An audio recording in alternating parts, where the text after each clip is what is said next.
புதுச்சேரிக்கு மாநில அந்தஸ்து வழங்கக் கோரி மத்திய அரசை வலியுறுத்தி சட்டமன்ற உறுப்பினர் நேரு தலைமையிலான பொதுநல அமைப்பினர்கள் புதுடெல்லியில் மாபெரும் ஆர்ப்பாட்டத்தில் ஈடுபட்டனர்.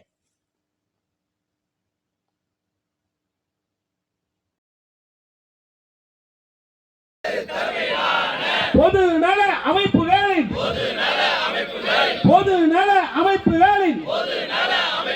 மாநில தகுதி கோரினோம்.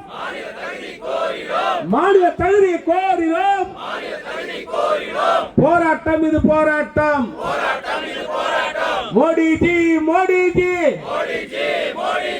क्या कर रहा है मोदी जी? दीजिए पुदुचेरी पीपल को